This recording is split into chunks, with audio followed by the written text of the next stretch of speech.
Elle avait 10 ans, quand la vie décida de la briser. Sa mère Alix était tout pour elle. Une lumière dans l'ombre, une chaleur dans le froid. Elle vivait seule dans une petite maison défraîchie, mais pleine d'amour. Même pauvre, elle riait. Même fatiguée, elle dansait dans la cuisine. Soraya aimait les bras de sa mère, sa voix douce, son regard fort même dans la misère. Pour elle, le monde se résumait à cette femme. Mais un soir de pluie, tout s'écroula. Alix avait la fièvre depuis 2 jours, trop pauvre pour consulter, trop fière pour supplier. Soraya l'avait veillée sans dormir, posant des linges humides sur son front brûlant. À l'aube, dans un silence étouffant, le souffle d'Alix s'éteignit. Comme ça, sans un mot, sans adieu, le vide s'installa. Quand le corps devint froid, Soraya hurla, mais personne n'ouvrit la porte. Et quand enfin un voisin frappa, ce n'était pas pour aider, mais pour dire qu'il fallait vite dégager le cadavre. Ce mot résonna dans sa tête, comme un coup de massue. Ce jour-là, elle comprit qu'elle était seule, complètement seule. Son oncle, un homme distant qu'elle connaissait à peine, vint la chercher. Il la prit plus par obligation que par compassion. Chez lui à la ville, tout était calculé. Il vivait avec sa femme et leurs 3 enfants, dans un petit appartement. Soraya n'était pas une nièce. Elle était un poids, une présence qui dérange. On lui fit une place sur une natte, entre un balai et un seau. Dans le couloir, elle dormait là recroquevillée chaque nuit. Le matin, elle se levait avant tout le monde.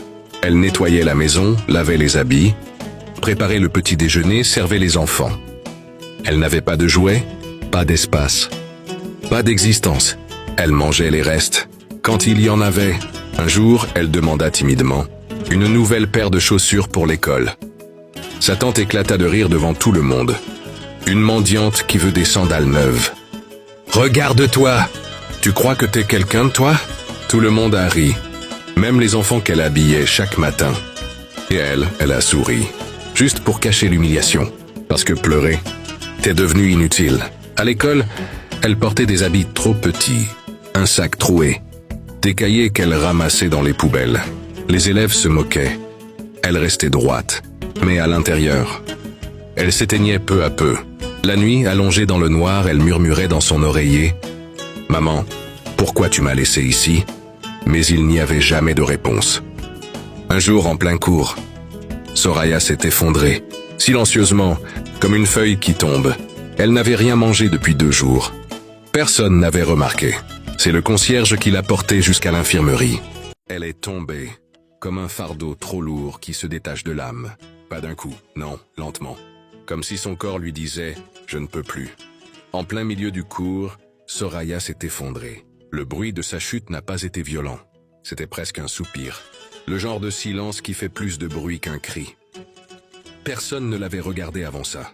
Personne n'avait remarqué ses joues creuses, ses bras devenus maigres, son regard qui flottait entre les lignes du cahier, et un monde qu'elle ne comprenait plus. 2 jours sans manger, 2 jours à boire de l'eau du robinet comme un repas. 2 jours à cacher son ventre qui criait sous son uniforme trop petit. Quand elle est tombée, le professeur a sursauté. Les élèves ont ri. L'un d'eux a dit « Elle fait semblant ». Un autre a murmuré « C'est une comédienne ». Personne n'a bougé. C'est le concierge qui l'a portée. Comme on porte un sac abandonné, elle ne pesait rien. Rien qu'un souffle.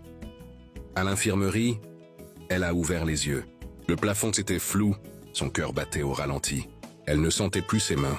Elle a pensé « Si je meurs ici, est-ce que quelqu'un va me chercher ?» Et c'est là que Maëlle est entrée.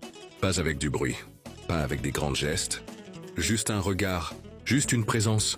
Enfin, elle s'est assise près du lit, a posé une main sur la sienne et a demandé doucement « Comment tu vas, Soraya ?»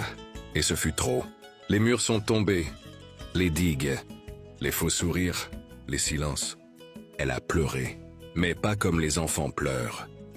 Pas avec des cris, pas avec des sanglots.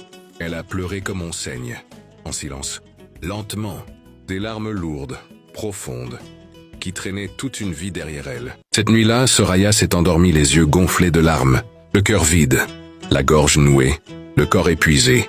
Elle n'avait pas eu la force de prier, ni de murmurer. Elle s'était juste blottie contre son oreiller, en espérant oublier. Et dans son sommeil, quelque chose d'inattendu s'est produit. Elle était là. Sa mère, Alex, habillée de lumière, souriante, calme, belle comme dans ses souvenirs les plus lointains. Elle ne parlait pas tout de suite. Elle s'est approchée. Elle s'est agenouillée près d'elle. Comme avant, comme quand Soraya avait peur du noir. Et elle a passé doucement sa main dans ses cheveux. « Pardon » a murmuré Soraya. « Pardon de quoi, mon amour ?» Sa voix était douce comme un tissu chaud sur la peau froide. Rassurante et immobile. Vrai. « Tu m'as laissé ici ?» Sa voix tremblait. Elle avait 10 ans dans le rêve. Mais des siècles de douleur dans la poitrine. Et sa mère a pris son visage dans ses mains. « Je ne t'ai jamais quitté. Je vois tout, Soraya. Je t'ai vu pleurer seule dans ce couloir. Je t'ai vu laver leurs habits, dormir à même le sol, demander des sandales et être humilié. Je t'ai vu tomber à l'école sans que personne ne t'aide. Et chaque fois mon cœur tombait avec toi. » Soraya sanglotait. « Alors pourquoi ? Pourquoi tu n'es pas revenu ?» Alix a caressé sa joue, essuyé ses larmes invisibles. « Parce que tu es plus forte que tu ne crois. Et parce que, même dans l'absence, je veille.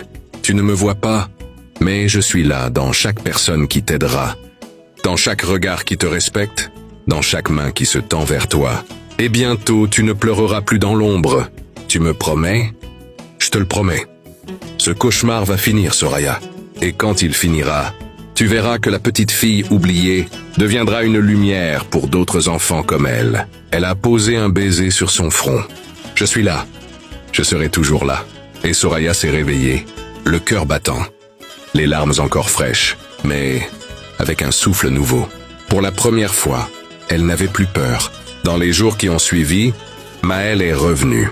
Elle observait, elle écoutait. Elle a vu Soraya dans la cour, toujours seule, toujours droite, mais plus fragile qu'un fil tendu au bord de la rupture. Elle a visité la maison, elle a vu la natte dans le couloir, le seau, le balai, la poussière. Elle a compris. Elle a compris qu'on ne laisse pas un enfant grandir dans l'oubli. Quand on l'a retirée de ce foyer, personne n'a protesté, ni l'oncle, ni la tante. Elle fut placée dans un centre d'accueil pour jeunes filles. Ce n'était pas un conte de fées, mais c'était mieux. Elle avait un lit, un repas, des vêtements, et surtout un peu de paix. C'est là qu'elle a commencé à respirer. Elle étudiait la nuit en cachette, sous une lampe de poche. Elle aidait les plus petites. Elle lisait tous les livres qu'elle pouvait trouver. Et un jour, une éducatrice lui a dit « Tu as quelque chose dans les yeux, Soraya. Un feu. Ne le laisse jamais s'éteindre. » Elle a souri et elle s'est accrochée. Les années ont passé. Elle a obtenu une bourse. Elle est entrée à l'université. Elle a choisi la psychologie parce qu'elle voulait comprendre les silences. Parce qu'elle savait ce que c'était d'avoir mal sans savoir comment l'expliquer. Aujourd'hui, Soraya est psychiatre pour enfants. Elle ne porte pas de blouse blanche. Elle porte des tissus colorés, des bracelets qui teintent. Elle veut que les enfants la voient comme une amie. Une oreille, un refuge. Et quand ils ne parlent pas, elle les comprend. Parce qu'elle aussi un jour a hurlé sans bruit. Dans son cabinet, il y a une phrase encadrée sur le mur. Une phrase qu'elle a écrite un soir de souvenir. Certains enfants ne pleurent pas. Mais leur silence crie plus fort que n'importe quelle larme.